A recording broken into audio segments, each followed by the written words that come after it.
నమస్కారం, welcome to I dream. ధర్మ మార్గం విత్ విజిత కార్యక్రమానికి స్వాగతం.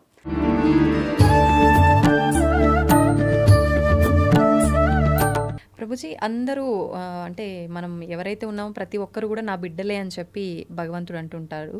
అయితే మరి కొంతమంది ఏమో మంచి మార్గంలో వెళ్తుంటారు, కొంతమంది చెడు మార్గంలో వెళ్తుంటారు. అందరము ఆయన బిడ్డలే అయినప్పుడు ఆ మార్గంలో వెళ్ళే వాళ్ళని మంచి మార్గంలోకి తీసుకొచ్చే ప్రయత్నం భగవంతుడు ఎందుకు చేయట్లేదంటారు? చేస్తున్నాడు కదండి. ఇంటర్వ్యూ అదే మార్గం. కానీ అందరూ మారట్లేదుగా ప్రభుజీ, కొంతమందిలో మార్పు వస్తుంది. అదే అంటున్నా, పరమాత్మ ఆయన ప్రయత్నం చేస్తున్నాడు. ఇప్పుడు గుర్రాన్ని చెరువు వరకు తీసుకెళ్ళొచ్చు కానీ నీళ్ళు దాయించలేం కదండి. పడుకున్నవాడిని లేపచ్చు కానీ పడుకున్నట్టు నటిస్తున్నవాడిని లేపలేం కదండి. పరమాత్మ ఆయన వైపు నుంచి ఆయన ప్రయత్నం చేస్తున్నాడు. ఆ పరమాత్మ చేసే ఇప్పుడు చూడండి, ఈ వీడియో ఎవరి దగ్గర వచ్చింది అనుకోండి, బై మిస్టేక్ రావట్లేదండి. పరమాత్మ మన గురించి ఆలోచించాడు కాబట్టి ఏదో ఒక రూపంలో పంపిస్తూ ఉంటాడు. భక్తులు మన దగ్గర పంపించేదే స్వామి అనుగ్రహిస్తే కానీ పంపించడండి. ఎందుకంటే ప్రపంచంలో ఎంతో మంది, కొన్ని వేల మంది మారుతున్నట్టు మేము చూస్తున్నాం. ఎందుకు? కేవలం శ్రవణం వల్ల. కాబట్టి ఎవరికైతే ఆ ముఖ్యత్వం తెలుసో, ఇప్పుడు చూడండి, ఒక ఆయనకి 1 kg వెయిట్ ఉండే వజ్రం ఇచ్చారట. ఆయన ఏమనుకున్నట్ట, ఓ బాగానే ఉంది, మా ఇంట్లో ఆ త్రాసు పనిచేయట్లేదు, ఆ కేజీ మాపు చేసే అది లేదని ఈ కేజీ తీసుకొని అక్కడ పెట్టి ఉప్పు పప్పు అన్నీ వే చేసి ఇస్తున్నాడట. అయితే ఒక ఆయన వచ్చిన వాడు చూసాను, అమ్మో 1000 వజ్రం. ఈయన అన్నాడట, ఒరే ఈ కేజీ మాపు నేను ఇస్తా, ఈ రాయి నాకు ఇచ్చేసే అన్నాడు. సరే ఈ రాయి తీసుకొని నాకు మాపు కావాలని ఆ వజ్రం ఇచ్చేసాడట. వాడు పెట్టుకొని పెద్ద కోట్లు సంపాదించుకున్నాడు. ఎందుకు? వాడికి విలువ తెలియదు. కాబట్టి విలువ తెలియాలండి మనకి. ఆధ్యాత్మిక మార్గం యొక్క విలువ, ఒక సాధు సాంగత్యం యొక్క విలువ, ఒక భాగవత ప్రవచనం యొక్క విలువ. శ్రీకృష్ణ భగవానుడు మనకి చెప్తున్నాడు ఒక విషయం, మనకి ఇంత మనుష్య జన్మలో ఇంతమంది ఎన్నో విషయాలు వింటూ ఉంటే నా దగ్గరికి కృష్ణుడు ఈ విధంగా కృష్ణుడు భక్తి గురించి చెప్పే విధంగా నాకు తెలిసింది అంటే మనం మారడానికి ప్రయత్నం చేయాలి. అప్పుడు పరమాత్మ యొక్క కృప అనేది ఉంటుంది, లేకపోతే ఉండదు. ప్రభుజీ, ఇలాంటి మాటలు విన్నప్పుడు చాలామంది వెంటనే అరే నిజంగా ఇలా వెళ్తే బాగుంటుంది కదా అని అనుకుంటారు. కొంతమంది ఏమో అక్కడే ఆగిపోతారు వినడం దగ్గరే, కొంతమంది ముందుకెళ్తారు. ఇలా ఆగిపోయిన వాళ్ళు అనుకుంటారు రేపు నుంచి ఈ బ్రహ్మముహూర్తంలో లేవాలట, లేద్దాము, ధ్యానం చేద్దాము, భగవంతుని స్మరణలో ఉందాము అని. కానీ అనుకున్నట్టుగా చేయలేరు, వదిలేస్తుంటారు ఎక్కడికక్కడ. అలాంటి వాళ్ళు నిజంగా నిత్య జీవితంలో ఏ రకంగా కనుక ఫోకస్ చేస్తే బాగుంటుంది అంటారు? అన్నిటికంటే మెయిన్ రీజన్ ఆగిపోవడానికి భక్తుల యొక్క సాంగత్యం లేకపోవటం. ఈ ప్రపంచంలో మనం ఏదైనా మంచి వైపు వెళ్ళాలి అని అంటే చాలా కఠినమైనది. మంచి వైపు వెళ్ళాలి అని అంటే మంచి మనుషుల యొక్క సాంగత్యం కావాలి. అందుకే మనం ప్రతిరోజు ఉదయం పూట, ప్రతిరోజు మేము ప్రొద్దున పూట మా భక్తులందరూ కలిసి జూమ్స్లో జపం చేసుకుంటారు. సుమారుగా 500-600 మంది ప్రతిరోజు ప్రొద్దున పూట వస్తారు, జపం చేసుకుంటారు. ప్రతిరోజు క్లాస్ ఉంటుంది. ఈరోజే ఏకాదశి రోజు మేము భాగవతంలో కుంతి మహారాణి యొక్క ప్రార్థనల నుంచి క్లాస్ చెప్పామన్నమాట. కాబట్టి మీరు మంచిగా మరి ప్రణవానంద దాస్ ఛానల్లో మనకి భాగవతం, భగవద్గీత ఇవన్నీ ఉన్నాయి. ఇవన్నీ వింటూ ఉండండి. జపా క్లాసులు ఏవైతే ఉన్నాయో వాటికి వస్తూ ఉండండి. మంచి వ్యక్తుల యొక్క సాంగత్యంలో ఈజీ అయిపోతుంది మంచిగా భక్తి మార్గంలో ముందుకు నడవడానికి. అందుకే లోకే సజ్జన సంగతి రేఖ భవతి భవార్ణవ తరణేన ఒక మంచి వాళ్ళ సాంగత్యమే మనల్ని ఈజీ చేసేస్తుంది. మన సంకల్పం ఉండటం ఒకటి, కానీ ఆ సంకల్ప రీత్యా మనము వాటిని మంచి వాళ్ళ యొక్క సాంగత్యంలో యూజ్ చేసుకోవటం అనేది ఇంకా ఇంపార్టెంట్. ప్రభుజీ, కృష్ణుడి దగ్గర లేని మాయలు లీలలు ఏదీ లేదు. అయితే గాంధారి శాపం నుంచి నందవంశాన్ని ఎందుకు కాపాడలేకపోయాడు? అసలు గాంధారి శాపం కృష్ణుడి పైన ఏం పంచలేదు, తెలుసా మీకు ఆ విషయం? గాంధారి శాపం వల్ల కృష్ణుడికి ఏం అవ్వలేదు. చూడండి, సూర్యుడి పైన నేను ఒక దీపావళి రాకెట్ ఇడిచి పెడతానన్నాను అనుకోండి, సూర్యుడికి ఏమైనా నష్టం అవుతుందా అండి? దీపావళి రాకెట్ సూర్యుడిని ఏమైనా చేయగలుగుతుందా? ఒక వ్యక్తి, ఒక చిన్న పిల్లవాడు అనుకున్నాడు, ఇప్పుడు చూడు ఈ రాకెట్ని సూర్యుడి పైన వేస్తున్నా నేను, జుమ్ అని వేసాడు అనుకో, అది వెళ్ళి ఢామ్ అని అంటుంది, చూసావా సూర్యుడికి అయింది చూసావా అని. అది వాడి మూర్ఖత్వం. అంతే అంతే. కృష్ణ పరమాత్మ ఆయన లీలలు అవజానంతి మామూఢ మానుషం తనుమాశ్రిత పరంభావమజానంతో. భగవద్గీతలో ఆయన ఏమంటాడంటే, ఎప్పుడైతే నేను ఈ యొక్క మానవులు ఉండే ఈ లోకానికి లీలలు చేయడానికి వస్తారో మూర్ఖులు నన్ను తెలుసుకోలేరు. అవజానంతి మామూఢ మానుషం తనుమాశ్రిత పరంభావమజానంతో, నా యొక్క పరతత్వాన్ని తెలుసుకోలేరు. ఎందుకంటే అనిపిస్తుంది కదా, అరే కృష్ణుడు ఇక్కడే మనతో పాటు మన లాగానే నడుస్తున్నారు, అది ఇదని. కాబట్టి గాంధారి పెట్టిన శాపం వల్ల కృష్ణుడు అవతార స్వీకారం నుంచి అవతార పరిసమాప్తి చేసేంతవరకు ఏమేం చేయాలో ఆయనకు క్రిస్టల్ క్లియర్ స్కెచ్ చేసుకొని వచ్చారనమాట. క్రిస్టల్ క్లియర్ స్కెచ్ చేసుకొని వచ్చారు. ఇప్పుడు చూడండి, మీకు ఒక ఉదాహరణ చెప్తాను. నేను స్కూల్కి వెళ్ళాలని బయటకు వచ్చాను. షూస్ వేసుకున్నా, అన్నీ వేసుకొని బయటికి వెళ్ళాను, బస్సు కోసం వెయిట్ చేస్తున్నాను. అంతలోపల పక్కింటి వాళ్ళు కూడా వాళ్ళు బైక్లో వెళ్తారండి స్కూల్కి, వాళ్ళు వెళ్తున్నారు, నిన్ను కూడా దింపేస్తాను అన్నాను అనుకోండి, సరే ఎలా ఉన్నా బస్సు రావడానికి టైం ఉంది కదా, వీళ్ళు ఎలా వెళ్తున్నారు కదా ఎక్కేసి మనం వెళ్ళిపోయాం. ఇప్పుడు ఆ వ్యక్తి దింపేశాక ఈరోజు నేనే స్కూల్కి తీసుకొచ్చాను, లేకపోతే వాడు రాకపోతుండే అన్నాడు అనుకోండి, ఏమైనా ఉందా? ఆల్రెడీ స్కూల్కి తయారయ్యాడు, బస్సు కోసం వెయిట్ చేస్తున్నాడు, బస్సు వచ్చే లోపల వెయిట్ చేస్తున్నారు కదా, ఈయన ఎలా వెళ్తున్నాడు కదా అని వెళ్ళాడు, అంతే కదండి. అలానే పరమాత్మ ఈ విధంగా అవతార పరసమాప్తి జరుగుతుంది, ఈ విధంగా ఏదో అంశం పరలోకానికి వెళ్ళిపోతుంది అని అన్ని ప్లాన్ ఉంది. గాంధారి నువ్వు నశించుగాక, సరేలే ఎలాగున్న ప్లాన్లో ఉంది కదా, ఈవిని కూడా స్వీకరిద్దాం, ఈ మాటలు కూడా స్వీకరిద్దాం అని పరమాత్మ స్వీకరించాను. అంతేగాని గాంధారి శాపం వల్లే అయింది, సూర్యుడికి పైన రాకెట్ వేసినట్టు. ఓకే, అది మన మూర్ఖత్వమే అవుతుంది. ఓకే ఓకే ప్రభుజీ, శ్రీకృష్ణ తులాభారం గురించి తెలుసు కదా, అయితే తులాభారంలో తులసికి చాలా ప్రాముఖ్యత ఉంటుంది. మరి మన నిత్య జీవితంలో మన మనుషులకి తులసి ప్రాధాన్యత ఏంటి ప్రభుజీ? బృందాయే తులసి దేవ్యాయే ప్రియాయే కేశవస్య చ విష్ణుభక్తి ప్రదే దేవి సత్యవద్యై నమో నమః. శ్రీకృష్ణ ప్రేయసి, శ్రీకృష్ణకి అత్యంత గొప్ప భక్తురాలు తులసి మహారాణి. మనము చాలా జాగ్రత్తగా తులసి మహారాణి యొక్క ఆరాధన చేయాలి. చాలామంది అనుకుంటారు స్త్రీలు ఒక్కళ్ళే ఆరాధన చేయాలి, కాదండి. ప్రతి ఒక్కళ్ళు, పురుషుడైనా స్త్రీ అయినా పిల్లవాడైనా పెద్దవాడైనా వృద్ధుడైనా అందరూ తులసి మహారాణికి ప్రదక్షిణ చేయాలి. 4 ప్రదక్షిణలు చేయాలి, నీళ్లు ప్రతిరోజు సమర్పణ చేయాలి. మా ఆలయాల్లో ప్రతిరోజు ప్రొద్దున సాయంత్రం తులసి ఆరాధన జరుగుతుంది.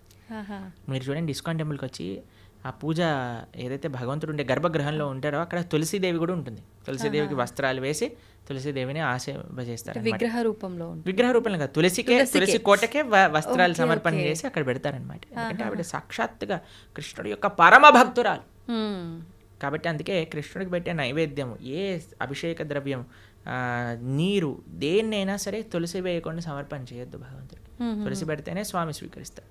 తులసి పెట్టిన నైవేద్యం భగవంతుడు స్వీకరించారు, భక్తులు కూడా అలాంటి నైవేద్యాన్ని స్వీకరించారనమాట. కాబట్టి విష్ణు తత్వానికి ఎక్కడైనా సరే నైవేద్యం పెట్టామంటే తులసి పెట్టి మాత్రమే చెయ్యాలి. కాబట్టి తులసి ఆరాధన ముఖ్యంగా కార్తీక మాసంలో ప్రతి నిత్యం కూడా మనం 3 సార్లు నీళ్లు వేసి 4 సార్లు ప్రదక్షిణ చేయాలి. తులసి మహారాణికి దీపం పెట్టాలి తులసి దగ్గర, తప్పనిసరిగా ప్రతి ఒక్కరు చేయాల్సిన పని. ప్రభుజీ, తులసిలో కూడా 2-3 రకాల తులసులు, ఏదైనా పర్వాలేదు. ఓకే, అయితే ముఖ్యమైన పర్వదినాల్లో తప్ప సాయంకాలం సమయంలో దీపారాధన చేయకూడదు తులసి దగ్గర అని చెప్పి అంటుంటారు. ప్రతిరోజు చేయాలి, ప్రొద్దున రాత్రి భగవంతుడి ఆలయంలో, భగవంతుడి యొక్క పూజా మందిరంలో తులసి మహారాణి దగ్గర ప్రొద్దున రాత్రి నిత్యము ప్రతిరోజు చేయాలి దీపారాధన. ఓకే ప్రభుజీ, కృష్ణుడి విషయానికి వస్తే గోపికలతో రాసలీలలు ఆడుతుంటాడు బృందావనంలో అని చెప్పి అంటుంటారు. అయితే దాన్ని తప్పుగా కూడా భావించకూడదు అని అంటుంటారు. మరి కామక్రీడకు క్రీడకు తేడా ఏంటి? అసలు అది కామక్రీడ అని భావించొద్దంటారా? అసలు రాసలీల అంటే ఏంటి, అసలు కామం అంటే ఏంటి, ఇవన్నీ తెలుసుకోవాలి ఫస్ట్. ఇప్పుడు చూడండి, కృష్ణుడు రాసలీల చేసినప్పుడు ఆయన వయసు ఎంతో తెలుసా అండి? 6 సంవత్సరాలు. చిన్న పిల్లడు. 6 సంవత్సరాల పిల్లలు అమ్మాయిలు అబ్బాయిలు అందరూ కలిసి ఆడుకుంటున్నారు అనుకోండి, మీరు ఏమంటారు? దూరం జరుగు, అమ్మాయి దగ్గర ఆడద్దు అని అంటారా మీరు ఎప్పుడైనా? లేదు. మీరు ఎప్పుడైనా అలా చేశారా మీ పిల్లలతో? ఎప్పుడైనా అందరు చిన్న పిల్లలు అందరూ కలిసి ఆడుకుంటున్నారు అనుకోండి, ఎప్పుడైనా డిఫరెన్షియేషన్ చూస్తామని? 6-7 సంవత్సరాల వయసు ఉన్న పిల్లవాడండి రాసక్రీడ జరిగినప్పుడు, తెలిసినా మీకు? ఇంకో విషయం చెప్తాను, గోపికలు అంటే ఎవరు? గోపికలు అంటే స్త్రీ, కృష్ణుడు అంటే పురుషుడు కాదండి. కృష్ణుడు యొక్క శక్తియే గోపిక. కృష్ణుడి యొక్క హ్లాదిని శక్తి యొక్క స్వరూపములే గోపికలన్నీ కూడా, శ్రీమతి రాధారాణి కూడా. కృష్ణుడే సాక్షాత్ ఒక పిల్లవాడు. ఇప్పుడు నేను అద్దంలో చూసుకుంటానండి, అద్దంలో చూసుకుంటూ నేను ఇలా అనుకోండి, అద్దం పైన ప్రభుజీ ఎంత ధైర్యం, మా ప్రభుజీని కొడతావా అని అంటారా మీరు? అరే నీ ఇష్టం, ఇక నీ అద్దం నీ రిఫ్లెక్షన్ ఏదైనా చేసుకో, నువ్వు ఎంత ముద్దొస్తున్నావా, నువ్వు రాసి ఒకటైనా పెట్టు, ఏదైనా చేసుకో, అది నువ్వు నీ రిఫ్లెక్షన్, అంతే కదండి. అంతే. కృష్ణుడు ఏ తత్వమో గోపికలది అదే తత్వం. ఆయన యొక్క హ్లాదిని శక్తి స్వరూపములే గోపికలు, దాంట్లో వేరేది ఏ విషయం కాదండి. ఇప్పుడు రాస నృత్యం అంటే ఏంటి అనుకుంటున్నాడు? అదొక నృత్యం, ఆనంద స్వరూపం. అది ఒక స్త్రీ పురుషుని మధ్యలో జరిగే, మీరు అంటున్నారు కదా ఏదో భౌతికమైన సంబంధం కాదండి. అది సాక్షాత్తుగా ఒక జీవాత్మ పరమాత్మ కలిసినప్పుడు పొందే ఆనందాన్ని రాసలీల అని అంటారు. రాసలీల శుకదేవుడికి అన్నిటికంటే ఫేవరెట్ పాస్ టైం భాగవతంలో. శుకదేవుడు ఎవరో తెలుసా అండి? శుక మహర్షి. ఆయన పుడుతూనే తల్లి గర్భం నుంచి నడుచుకుంటూ వెళ్ళిపోయాడు. ఎలాంటి వైరాగ్యం కలిగిన వాడు అని అంటే, ఆయన స్త్రీలు స్నానం చేస్తున్న సరస్సు పక్క నుంచి వెళ్తే స్త్రీలందరూ బిందాస్గా స్నానం చేస్తున్నారనమాట. వస్త్రాలు కూడా కప్పుకోలేదు.